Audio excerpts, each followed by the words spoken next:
He is a Clinton supporter. Good morning, Senator.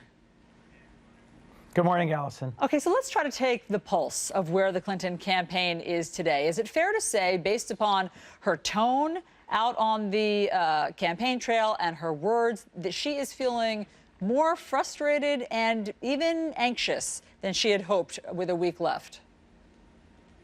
Well, I think Secretary Clinton would like to be spending this last week focusing on her positive message, on her record, on her experience, and on her plans for how to grow the economy from the middle out, how to restore American manufacturing, how to keep us safer and stronger abroad, and how to strengthen education and opportunities for the working class here at home. She really would rather be having those arguments than the arguments that are going on.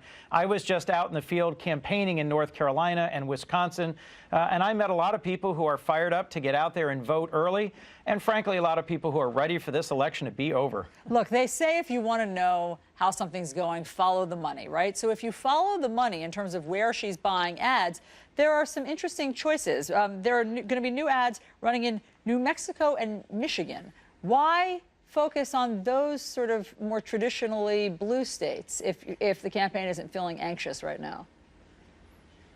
Well, Allison, I think they're trying to make absolutely certain that the states that have been in the column for her for months stay in that column, and there's no opportunity for Donald Trump to sort of break out of her blue firewall.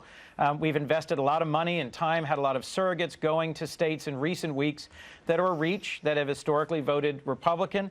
And I think, as is always the case in campaigns, the gaps have been tightening a little bit in recent days.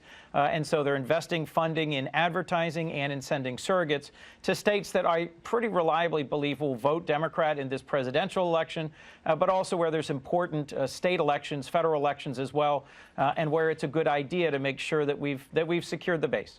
Look, you say the polls are tightening. In the new ABC News tracking poll, that's the daily poll, they are exactly even. I mean, it's a dead heat, 46% to 46%. How do you explain how at this late date it is this tight?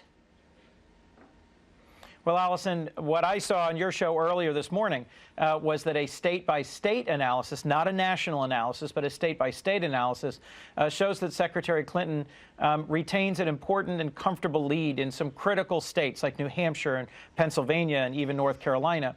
So if you go through the Electoral College math, which is the math that's going to matter on Election Day next week, she still remains ahead of Donald Trump. But it is concerning that this is a campaign that's turned into one more about negatives than positives. And to be clear, we want to show the CNN poll of polls in case any one poll is an outlier. We crunch the numbers of the top 5 polls, and here you see Hillary Clinton still with a lead, 47% to Donald Trump's 42%. Senator, what do you make of what is happening with the FBI? Not just the letter that Director Comey sent to Congress, but this next thing, this next surprise, as it's being called, this tweet that was sent out with a link to a long dormant account at the FBI that suddenly revealed these heavily redacted documents about Bill Clinton's pardon of Mark Rich more than a dozen years ago. What do you think is going on with the FBI? Allison, I looked into that. I read some articles about that last night, and I'm deeply puzzled. The FBI and the Department of Justice have long-standing practices of not commenting on investigations underway, on not commenting where there isn't sufficient information, and of avoiding public comment when it might have undue influence on an election.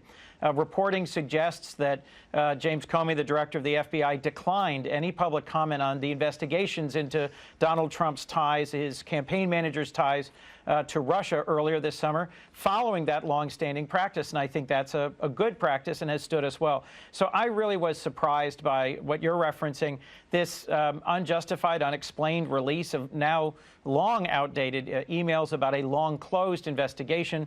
James Comey was involved in that investigation when he was with the Department of Justice in a previous role. But it just sets a troubling pattern, and it's my hope that our public confidence in the FBI will be restored. I am certain that this latest revelation of some trove of emails that may or may not even be related to Hillary Clinton, may or may not be duplicates, may or may not be personal. Yeah. We really don't know much about it, and apparently neither did Director Comey. I'm confident that will amount to nothing. And ultimately, voters who are going to the polls today, this week, and up to next Tuesday will be making up their minds on which of these candidates has a stronger vision for our future. Yes, they sure will. Senator Chris Coons, thanks so much for being on New Day. Thank you. Let's get to Chris.